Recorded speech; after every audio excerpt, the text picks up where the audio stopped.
তাসনিম খলিল সাহেব আমাদেরকে কিভাবে বোকা বানাচ্ছেন বা আমাদের সাথে প্রতারণা করছেন।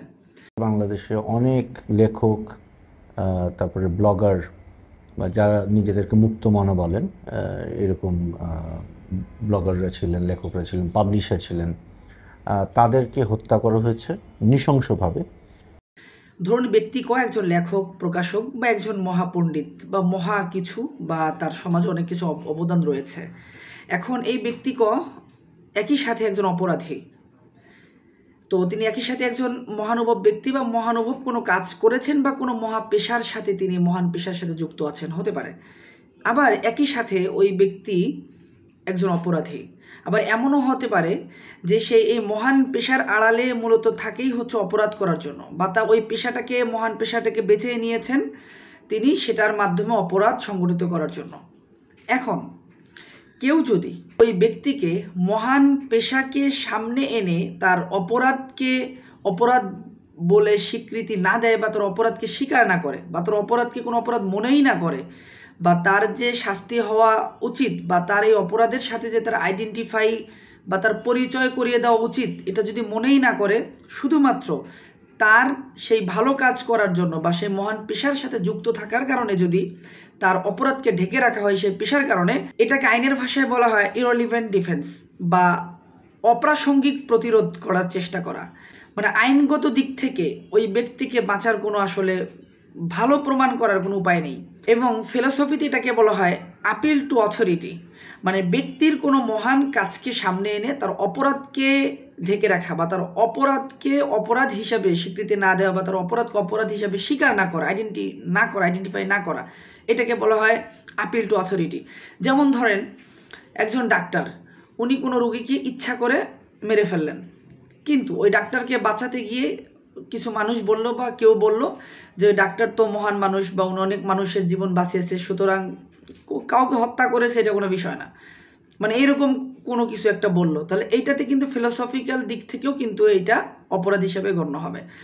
একইভাবে কোরআনও এই বিষয়টাকে অপরাধ হিসাবে এবং ভয়ঙ্কর অপরাধ হিসাবে চিহ্নিত করেছে। কোরআন কিন্তু এটাকে বলেছে যে সূরা নাহালের 92 নম্বর আয়াতে যদি আমরা দেখি, আল্লাহ সুবহানাহু ওয়া তাআলা আয়াতের একটা জায়গায় বলেছেন যে তাত্তাখিজুনা আইমানাকুম দাখলাম বাইনাকুম আন তাকুনা উম্মাতুন হিয়া আরবা মিন উম্মাতিন, যে তোমরা গ্রহণ করছো তোমাদের যে অঙ্গীকার, তোমরা তোমাদের অঙ্গীকারকে প্রতারণা হিসেবে গ্রহণ করছো। কিভাবে প্রতারণা হিসেবে গ্রহণ করছো? যে তোমরা একটা জাতি, একটা সম্প্রদায় অন্য সম্প্রদায়ের উপর শক্তিশালী, এবং এই শক্তিশালী হওয়াকে দোহাই দিয়ে তোমরা তোমাদের অঙ্গীকারকে ভঙ্গ করছো যে আমরা তো শক্তিশালী, আমাদের তো অনেক জোর আছে, আমাদের তো পাওয়ার আছে, তো সুতরাং আমরা অনেক কিছু করতে পারি। তো কোরআন কিন্তু এটাকে নিষেধ করছেন, এটাকে হারাম করে দিয়েছেন। তো এই বিষয়টাই তাসনিম খলিল সাহেবরা করতেছে। কীভাবে করতেছে? যে তাসনিম খলিল সাহেব বিবিসি বাংলায় একটা সাক্ষাৎকার দিয়েছে, সেখানে আমরা মানে হতাশ হলাম তার সাক্ষাৎকার দেখে।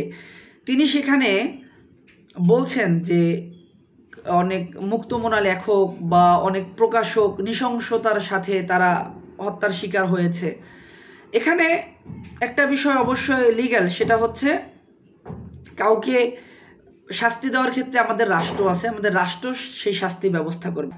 এজ এ মুসলিম হিসেবে এটাই আমরা আশা করে থাকি যে রাষ্ট্র হচ্ছে কোনো অপরাধীকে, কোনো ধর্মবিদ্বেষী বা কোনো ধর্মবিরোধীকে বা ধর্ম অবমাননাকারীকে রাষ্ট্র দেখবে। এটা আমি এজ এ একজন পার্সন হিসেবে আমার দায়িত্ব না, এইটা ঠিক আছে। কিন্তু উনি সুকৌশলে যে জিনিসটা করছেন সেটা হলো যে এই যে লেখক বা এই যে প্রকাশক যারা আছে, তারা কিন্তু একই সাথে শুধু লেখক প্রকাশক না, তারা কিন্তু এক একটা ছিল, মানে এই যে অভিজিৎ সহ যারা ছিলেন ওরা কিন্তু এক একটা ছিলেন হচ্ছে পুরোপুরি ইসলাম অবমাননা করি। ওরা বারবার ইসলাম অবমাননা করেছে এবং রাসূল সাল্লাল্লাহু আলাইহি ওয়াসাল্লাম ব্যঙ্গ বিদ্রুপ করেছে, রাসূল সাল্লাল্লাহু আলাইহি ওয়াসাল্লাম বাজে কথা লিখেছে, মানে মুসলমানদের ধর্মীয় অনুভূতিতে বারবার এরা আঘাত আনছে। এবং এরা এই পেশাটাকে, অর্থাৎ লেখক পেশাটাকে বা ব্লগার পেশাটাকে বা এই প্রকাশক পেশাটাকে, এরা মূলত ইসলামের বিরুদ্ধাচরণ করার জন্য বা ইসলামকে অবমাননা করার জন্য, মুসলমানের ধর্মীয় অধিকার কেড়ে নেওয়ার জন্য মূলত এই পেশাটাকে তারা বেছে নিয়েছে।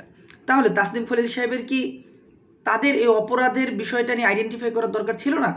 যে একই সাথে তাসনিম খলিল সাহেব যেটা বলছে যে তাদের কাছে তাদের সাথে অবিচার করা হয়েছে বা হচ্ছে তাদেরকে নৃশংসভাবে হত্যা করা হয়েছে, একই সাথে তো এটাও বলা উচিত ছিল যে এরা একই সাথে অপরাধ করেছিল, তারা ধর্ম অবমাননা করেছিল, ধর্মবিদ্বেষ ছড়িয়েছিল, মুসলমানদের অনুভূতিতে আঘাত এনেছিল, এবং এই আইডেন্টিটিটা কিন্তু তার করা উচিত ছিল, কিন্তু তিনি এটা করেন নাই। ওই কাজটা তিনি করছেন যেটা আমরা একটু আগে আলোচনা করেছি, যে উনি মানে ইররিলেভেন্ট ডিফেন্স করছে আইনের ভাষায় বা ফিলোসফিক্যাল ভাষায়, যেটাকে বলা হয় আপিল টু অথরিটি, যে একজন মানুষের মহান পেশা আছে বা একজন মানুষ লেখক প্রকাশক, তো সুতরাং সে যেহেতু লেখক প্রকাশক সে ইসলাম বিদ্বেষ করতেই পারে, সে যেহেতু লেখক প্রকাশক সুতরাং সে মুসলমানদের ধর্মীয় অধিকার হরণ করতেই পারে, সে মুসলমানদের নবীকে নিয়ে নাউজুবিল্লাহ বিশুদ্ধার করতেই পারে। তো তাসনিম খলিল সাহেবরা মূলত এইটা মানে এই জিনিসগুলো করতেছেন। তো এটা তো সুস্পষ্ট প্রতারণা, এটা আইনের দিক থেকে দেখলেও যেমন প্রতারণা, ফিলোসফিক্যাল দিক থেকেও দেখলেও এটা প্রতারণা, এবং আমরা যদি ধর্মের দিক থেকে দেখি, ইসলামের দিক থেকে দেখেও এটা অপরাধ ওনারা করতেছেন।